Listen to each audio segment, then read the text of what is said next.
rua estava vazia, como se o mundo tivesse parado de respirar junto com ela. As lâmpadas dos postes piscavam num ritmo irregular, e o barulho dos próprios passos parecia mais alto do que o normal. Era tarde. Frio. O tipo de noite em que até o vento parece carregar lembranças. Ela andava devagar, como se quisesse desaparecer no caminho. Nos olhos, lágrimas represadas que não desciam, não porque a dor não era forte, mas porque já estava cansada até de chorar. Na bolsa, carregava mais do que objetos, trazia o peso de dias sem afeto, palavras duras, gestos secos, uma rotina sufocante que se repetia como um ciclo sem fim. Aquela noite era só mais uma, até não ser, porque ali, sem ninguém por perto, ela tropeçou. Não em uma pedra, mas em si mesma. Caiu de joelhos, literalmente, no meio da calçada, e ninguém viu. Mas foi ali, naquele segundo silencioso, que ela sentiu algo quebrar. Não um osso, não a pele. Quebrou algo mais fundo, algo invisível. E mesmo que parecesse apenas mais um momento comum de fraqueza, aquela queda seria o ponto exato onde a história dela começaria a mudar. No dia seguinte, ela acordou como sempre. Cedo demais, cansada demais, vazia demais. O despertador tocou, mas ela já estava desperta fazia tempo. Acordar havia deixado de ser o início de algo. Era só uma continuação automática. Ela preparou o café, arrumou os filhos, limpou a casa, organizou as tarefas. Fez tudo no piloto automático, sem brilho nos olhos, sem um bom dia verdadeiro vindo de ninguém, nem do marido, nem dela mesma. Ele passou por ela como quem desvia de um móvel.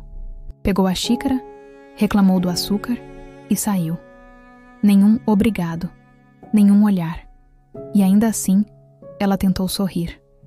Porque aprendeu, ao longo dos anos, que o silêncio de quem está ao seu lado também pode ser uma forma de violência. Não tem grito, não tem marca visível, mas dói como um soco na alma. Ela se olhava no espelho e não se reconhecia. Não estava mais ali. Restava só a sombra de alguém que aprendeu a sobreviver calada. Era invisível. Mas o mais cruel é que havia se acostumado com isso. E no fundo, achava que merecia. Era uma noite aparentemente comum. A mesa posta, os talheres alinhados, as crianças falando pouco, já acostumadas ao clima gelado que pairava pela casa. Ela, como sempre, servia os pratos, com a mesma dedicação automática de quem entrega tudo e recebe quase nada. Sentou-se por último, observando em silêncio. Foi então que ele largou o garfo sobre a mesa com força contida, como quem precisa descarregar frustração em algo ou em alguém. Olhou para ela, com aquele mesmo olhar indiferente e acusador, e disse: "Você não serve para nada." Foi rápido, frio, cruel. As palavras se cravaram fundo, e o silêncio que se seguiu foi ainda mais brutal. Nenhuma criança reagiu. Nenhum pedido de desculpa. Nenhuma tentativa de corrigir. Era como se todos ali já tivessem se acostumado com a ideia de que aquela mulher era descartável. Ela não chorou. Não naquele momento. O coração até bateu mais forte, mas os olhos ficaram secos. O que doeu não foi a frase. Foi perceber que, no fundo, ela mesma já havia começado a acreditar naquilo. E foi nesse instante, imperceptível, mas profundo, que algo dentro dela começou a se mexer. Uma ferida que sangrava, mas também queria cicatrizar. Os dias que se seguiram foram uma repetição cinza de silêncio e ausência. Não havia mais vontade. Não havia mais planos. Ela não penteava o cabelo, não trocava de roupa, não respondia às mensagens que acumulavam no celular. Deixava as janelas fechadas, as luzes apagadas e o mundo do lado de fora.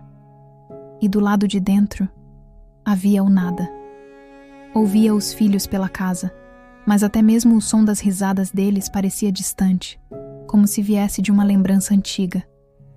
No fundo, ela se sentia culpada por não conseguir reagir, por não conseguir sorrir, por não estar inteira para eles. Mas a dor era tanta que ela mal conseguia se mover. O tempo perdeu o ritmo. Os dias e as noites se confundiam. Não havia grito, não havia lágrimas. Só aquele peso invisível no peito que parecia crescer cada vez que ela tentava se lembrar de quem era antes de tudo isso. Foi ali, naquele silêncio escuro, que ela entendeu o que era chegar ao fundo do poço. Não era estar sozinha, era estar com todos à volta e ainda assim se sentir invisível, irrelevante, quebrada. Mas o fundo, por mais doloroso que fosse, também era chão. Chovia lá fora. A água escorria pelos vidros da janela como se o céu chorasse por ela. A casa estava em silêncio, as crianças na escola, o marido ausente como sempre. Ela arrumava uma caixa antiga no guarda-roupa, não por querer, mas porque já não sabia mais o que fazer com o tempo. E então, entre papéis velhos e fotografias amareladas, encontrou um pequeno pedaço de papel dobrado várias vezes. Parecia esquecido há anos. Abriu devagar, sem esperar nada. Era um bilhete, escrito com letras infantis e tortas. Mamãe, você é o meu mundo. Eu te amo do jeitinho que você é. Aquelas palavras atravessaram seu peito como uma luz inesperada. Sentou-se no chão, com o bilhete nas mãos trêmulas. As lágrimas vieram, mas dessa vez não eram de dor. Eram de lembrança, de amor. Ali, no meio do vazio, alguém tinha escrito com sinceridade que ela ainda era importante. Alguém a enxergava. Alguém precisava dela. E foi nesse momento singelo que o primeiro fio de esperança surgiu. Ela não sabia ainda como, nem quando, mas sentiu. Ainda existia uma razão para tentar. E ela não iria ignorar isso de novo. Ela não gritou para o mundo. Não postou nada em rede social. Não anunciou o recomeço. Mas naquele dia, logo depois de ler o bilhete mais uma vez, fez algo que não fazia há semanas. Tomou um banho longo. Encarou o espelho com um olhar diferente. E penteou os cabelos. Naquele gesto pequeno, quase imperceptível, havia algo imenso. Uma decisão silenciosa de tentar se reconstruir. Ela abriu as janelas. Deixou o sol entrar. Lavou a louça com música baixa tocando ao fundo. Respondeu uma mensagem de uma amiga que perguntava: "Você sumiu? Está tudo bem?" Ainda não estava tudo bem, mas ela respondeu: "Estou tentando ficar." Começou a caminhar todos os dias de manhã. No início, 10 minutos. Depois, 20. Sentia o vento bater no rosto e, aos poucos, o peito voltava a respirar com um pouco mais de leveza. Ela sabia que ainda levaria tempo, que não era mágica, que os dias difíceis viriam de novo. Mas agora ela tinha algo que antes não tinha. Uma fagulha, uma chama interna, pequena, mas viva. E mesmo sem ninguém ver, sem ninguém notar, ela estava renascendo, sozinha, no seu tempo, no seu silêncio, mas firme. Pela primeira vez em muito tempo, ela estava escolhendo a si mesma. Hoje, ela anda pelas ruas com passos mais firmes. Não é que o mundo tenha mudado, mas ela mudou. E isso basta. Os olhos, antes apagados, agora brilham com a força de quem enfrentou o caos e sobreviveu.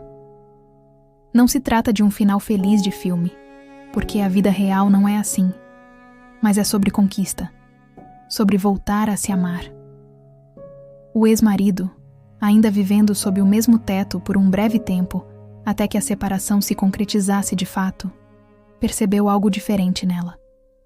Não nos gritos, porque ela nunca gritou, mas no silêncio firme, inabalável. Na maneira como agora ela traçava limites com clareza. Como se recusava a ser tratada como invisível, como se finalmente tivesse entendido o próprio valor e não aceitasse mais ser moldada por conveniências alheias.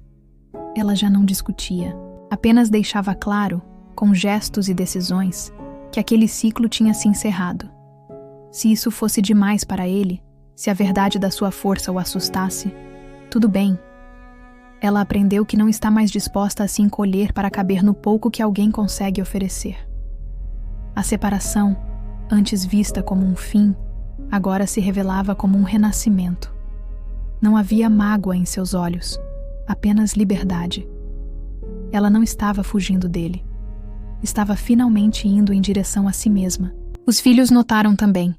O abraço ficou mais forte, o riso mais leve. Ela não está completa, mas está em construção. E agora sabe, merece respeito, merece paz, merece ser feliz. Porque cair, ela caiu. Mas aprendeu que dor não é o fim. É só o início de uma nova versão de si mesma. E hoje, se alguém perguntar quem ela é, ela não hesita. Eu sou aquela que voltou a existir. Um retrato cru de como a dor pode se transformar em recomeço e de como a força de uma mãe é capaz de transformar ruínas em alicerces. Você vai chorar, vai se identificar e vai se levantar como ela. Comente, você já se sentiu assim? Deixe o seu like, compartilhe. Sua história pode inspirar outra mulher a não desistir. Gratidão.